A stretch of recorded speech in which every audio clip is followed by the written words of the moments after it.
Selamat pagi Oma, Opa, Bapak, Ibu, dan Saudara-saudari yang terkasih dalam Tuhan Yesus Kristus. Salam sehat dan sukacita selalu. Berjumpa kembali bersama saya Neneng di acara Oke Hari Ini, Orang Kudus Hari Ini, edisi 1 Juli 2022. Kali ini saya kedatangan tamu yang sangat spesial, yaitu seorang Romo yang sangat luar biasa, yang namanya sudah tidak asing lagi bagi umat Katolik yang tinggal di Bali. Beliau adalah Romo Hubert Hadi Setiawan. Selamat pagi Romo, pagi. Apa kabarnya hari ini? Oke hari ini. Puji Tuhan, luar biasa ya Romo. Nah hari ini tanggal 1 Juli nih Romo 2022. Ada 3 peristiwa penting yang kita peringati hari ini. Yang pertama adalah kita memperingati Santo Theodoricus yang kita peringati hari ini sebagai orang Katolik ya Romo. Yang kedua, kita juga memperingati hari raya darah Yesus yang Maha Kudus. Nah yang ketiga nih Romo, yang sangat spesial, hari ini adalah hari lahirnya Romo Hadi. Betul tidak Romo? Betul. Nah, ulang tahun yang keberapa nih Romo? Ke-86. Ke-86. Dibalik. Maksudnya bagaimana tuh? 86 dibalik. Oh 68, Ya. Tapi bonusnya ya sudah lumayan banyak loh ya Romo ya. Nah ini saya pribadi mengucapkan selamat ulang tahun kepada Romo Hadi. Semoga diberikan kesehatan yang sempurna, panjang umur, terus selalu bahagia di dalam karya-karya dan teguh dan setia di dalam setiap tugas perutusan dan pelayanan Romo. Matur suksme ge. Amin ya Romo ya, puji Tuhan. Nah kali ini kita akan langsung membahas salah satu orang kudus ya Romo, yaitu Santo Theodoricus. Bisa diceritakan Romo, riwayat beliau seperti apa? Mungkin kita pernah dengar nama Terry, Thierry, Derek dan sebagainya. Itu berasal dari nama Theodoricus. Siapakah orang ini? Nah. Yang pasti dia seorang laki-laki. Ya, yang lahir di Perancis, di Reims. Dan arti nama Theodoricus adalah penguasa rakyat. Jadi orang tuanya berpikir dia harus menjadi perwira. Tapi ternyata jadi perwira Kristus. Betul-betul jadi Hebat, perwira ya. okay? Jadi Yesus menggiring dia menjadi penguasa dan perwira Kristus, Laskar Kristus. Ya. Lalu apa yang dilakukan oleh dia? Dia itu lahir pada abad ke-5. Wah, sudah. Jadi 16 abad yang lalu. Iya. Ya. Apa sih kelebihannya? Dia adalah seorang anak yang taat. Rupanya dia ganteng, badannya atletis, otaknya encer. Lalu dia dilamar oleh seorang keluarga yang berada. Oh, kebalik ya Romo. Kebalik. Seorang laki-laki dilamar oleh perempuan. Iya. Ayahnya dan ibunya mengatakan, ayo kamu kawin dengan gadis yang baik hati ini. Dia taat. Dalam perjalanan hidup selanjutnya, sang istri melihat suami ini kok rajin berdoa. Ya, selalu bicara hal-hal yang baik.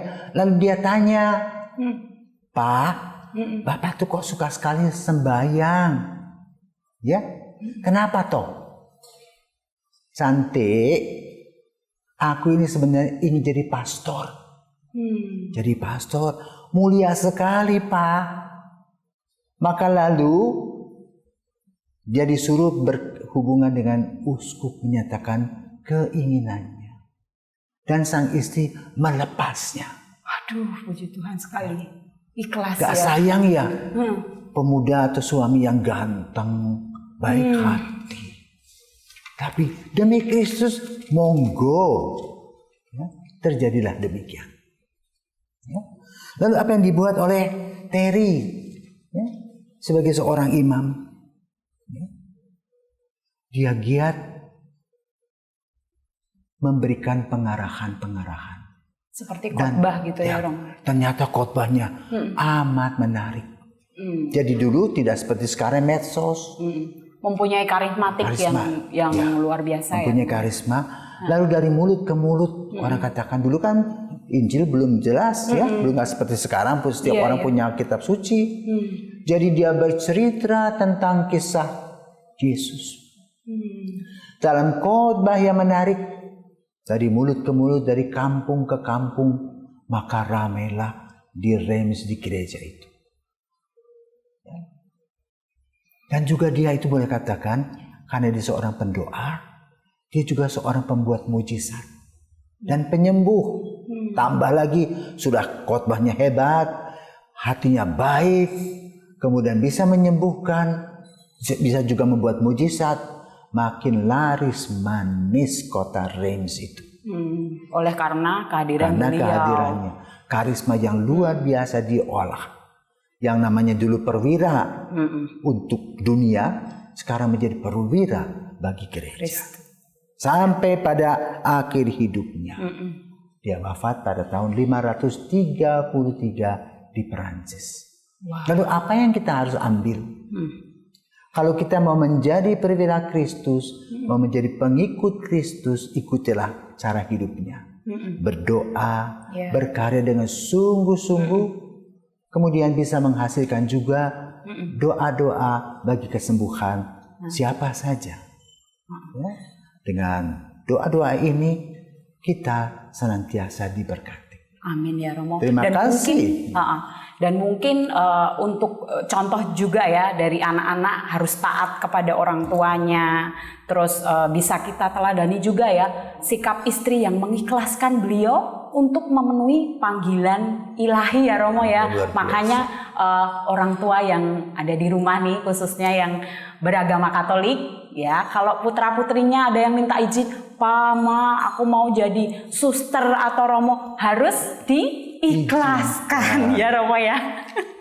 Begitu kan ya Romo ya. Nah, di awal tadi kan saya sempat sampaikan bahwa hari ini juga memperingati Hari Raya Darah Yesus yang Maha Kudus. Ceritakan sedikit tentang makna dari Hari Raya tersebut, Romo. Ya. Jadi ini berkaitan dengan peraturan gereja. Ya. Saya dilahirkan pada tanggal 1 Juli, yaitu perayaan hari ADM ya. Darah Kristus, darah mulia. Maka ada kongregasi ADM, Abdi Darah Mulia. Ya, setiap tanggal 1 mereka merayakan pelindungnya. Tetapi kemudian dalam Konsili Vatikan kedua, ya, secara struktural teologis sama. Ya. Jadi kita perhatikan Yesus wafat pada saat Paskah. Ya, 40 hari kemudian kenaikan Yesus. Sudah itu kita merayakan Pentakosta, di mana Roh Kudus hadir ya, dalam diri para rasul dan Maria. Dan juga pada hari itu adalah hari raya atau hari kelahiran gereja. Sesudah kita merayakan Pentakosta, maka kita merayakan hari raya Tritunggal Maha Kudus, Bapa, Putra, dan Roh Kudus sebagai dogma pertama. Maka setiap kali kita mau doa sebagai orang Katolik, kita akan membuka dengan tanda salib, tanda kemenangan Kristus, dan juga menutupnya yang sama. Sesudah Tritunggal Maha Kudus, tahun ini tanggal 19 Juni diadakan perayaan Hari Raya Tubuh dan Darah Kristus, di mana anak-anak seluruh dunia dalam gereja Katolik itu merayakan apa? Komuni pertama. Nah, kemudian sesudah itu Hati Kudus Yesus dan Hati Kudus Maria. Apa sih yang kita rayakan? Dalam bacaan pada tanggal 19 Juni itu luar biasa. Yang pertama dari Korintus membicarakan tentang secara teologis apa yang Yesus lakukan dalam perjamuan malam. Dan itu menjadi kata-kata institusi bagi Ekaristi yang biasa kita hadiri. Kemudian dalam Injil tanggal 19 Juni itu diuraikan tentang Yesus memberi makan 5.000 orang ya, dengan 12 bakul ya, dari 5 roti dan 2 ikan. Jadi simbolnya apa? Yesus memberi kepada kita secara jasmani, rezeki secara jasmani, mungkin nasi jinggo ya, kemudian nasi yang macam-macam, yang kuning lah, yang hijau, yang macam-macam. Tetapi kemudian dia juga memberikan kepada kita dalam Ekaristi, yaitu makanan rohani yang membuat kita masuk dalam misteri dan sejarah keselamatan. Kita diberikan gizi rohani oleh Yesus. Maka mari kita datang kepada Yesus dalam Ekaristi untuk mendapatkan secara jasmani maupun juga secara rohani. Sekian, terima kasih. Luar biasa sekali Romo. Terima kasih banyak atas kebersamaannya hari ini di acara Oke hari ini, Orang Kudus hari ini ya Romo ya. Sebelum kita tutup acara ini, kita berdoa bersama Romo. Dalam nama Bapa dan Putra dan Roh Kudus. Amin. Amin. Santo Theodoricus, doakanlah kami. Kemuliaan kepada Bapa, Putra, dan Roh Kudus seperti pada permulaan, sekarang, selalu, dan sepanjang segala abad. Pemirsa, kita memohon berkat dari Romo Hadi. Tuhan bersamamu dan bersama rohmu. Semoga kita sekali diberkati oleh Maha Kuasa, Bapa dan Putra dan Roh Kudus. Amin. Pemirsa sekalian yang dikasihi Tuhan, sampai jumpa di acara Oke hari ini, Orang Kudus hari ini selanjutnya.